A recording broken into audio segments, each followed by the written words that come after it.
क्षमप्रधानेषु तपोधनेषु गूढं हि दाहात्मकमस्ति तेजः। स्पर्शानुकूला इव सूर्यकान्तास्तदन्यतेजोऽभिभवात् वमन्ति। प्रस्तुत श्लोक महाकवि कालिदास रचित अभिज्ञान शाकुंतलम के द्वितीय अंक से गृहीत है। इस श्लोक में राजा दुष्यंत सेनापति एवं सैनिकों से कहता है कि यहाँ तपोवन में ऋषियों के कार्यों में विघ्न उपस्थित नहीं होना चाहिए। सैनिकों की ओर से किसी प्रकार का विघ्न ऋषियों के कार्यों में उपस्थित नहीं होना चाहिए। क्यों नहीं होना चाहिए, इस विषय में राजा कहता है क्षम प्रधानेषु तपोधनेषु। तपोधन का अर्थ तपस्वी। ये तपस्वी कैसे होते हैं? क्षम प्रधान होते हैं, अर्थात शांति प्रधान होते हैं। शांति प्रधान तपस्वियों में गूढ़म, गूढ़ का अर्थ छिपा हुआ, दाहात्मक तेज होता है। तपस्वी लोग साधारणतः तो शांति प्रधान होते हैं, परंतु उनमें छिपा हुआ दाहात्मक तेज होता है। ऐसा तेज जो दूसरों को जलाने में समर्थ है, नष्ट करने में समर्थ है। यहाँ कवि दृष्टांत देते हैं कि ये तपस्वी स्पर्शानुकूला सूर्यकांता एव, स्पर्श के योग्य, स्पर्श के अनुकूल या स्पर्श के योग्य सूर्यकांत मणि के समान है।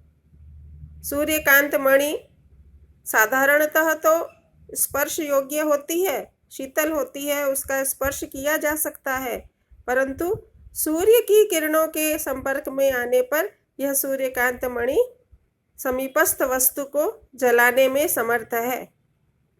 इसी प्रकार ये ऋषि लोग भी सूर्यकांत मणि के समान हैं। ये साधारणतः तो शांति प्रदान होते हैं, परंतु अन्य तेज अभिभवात, जब अन्य तेज से अभिभूत होते हैं अथवा तिरस्कृत होते हैं, कोई इनका तिरस्कार कर दे तो तद्वमन्ति, अर्थात वे अपने उस दाहात्मक गूढ़ तेज को प्रकट कर देते हैं।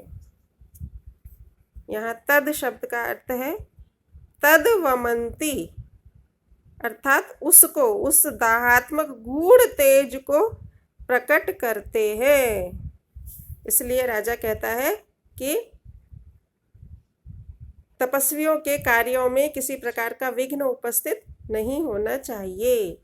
कोई ऐसा कार्य न किया जाए जिससे ये तपस्वी क्रुद्ध हो जाएं।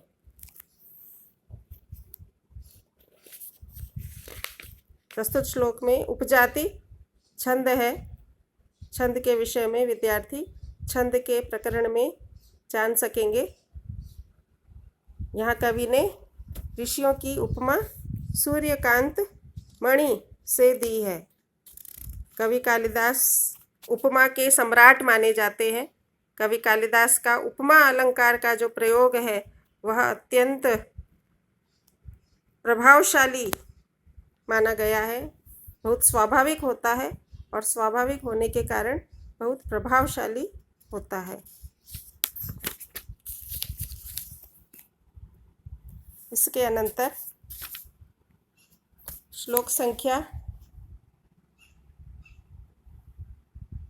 9, द्वितीय अंक का श्लोक संख्या 9। चित्रे निवेश्य परिकल्पित सत्वयोगा रूपोच्चयेन मनसा विधिना कृतानु स्त्रीरत्न सृष्टिरपरा प्रतिभाति सा मे धातुर्विभुत्वमनुचिन्त्य वपुश्च तस्याः।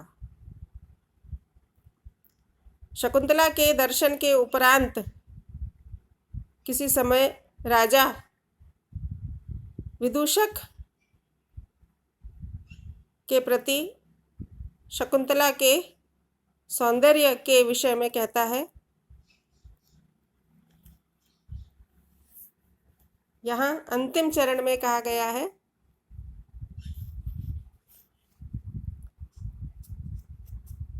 धातुः विभुत्वं तस्याः वपुश्च अनुचिन्त्य।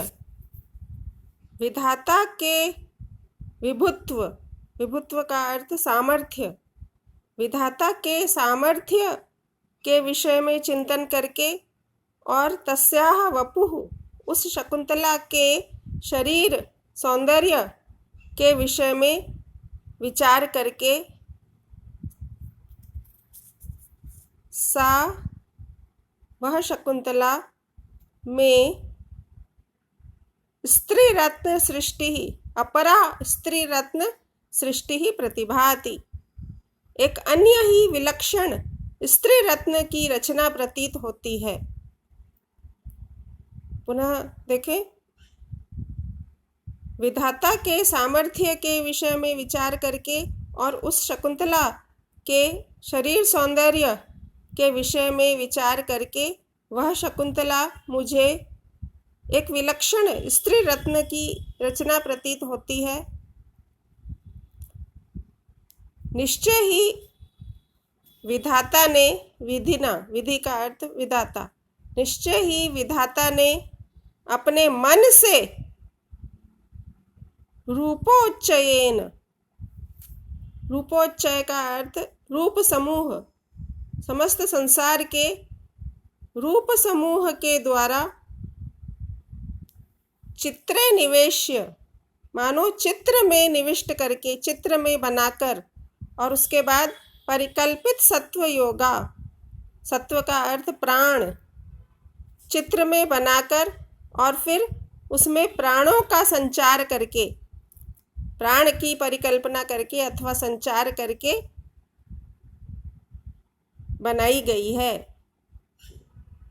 इस प्रकार यहाँ राजा दुष्यंत ने शकुंतला के रूप सौंदर्य के विषय में संकेत किया है कि विधाता ने निश्चय ही उसे अपने मन से बनाया है और समस्त संसार के रूप समूह का प्रयोग करके, मानो उसे चित्र में बनाकर, चित्र में निविष्ट करके, चित्र में बनाकर और उसमें प्राणों की परिकल्पना करके, प्राणों का संचार करके उसे बनाया है।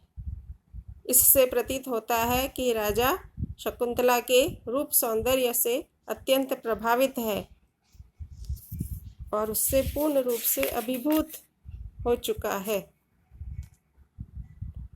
इस प्रकार यह वीडियो यहाँ समाप्त होता है।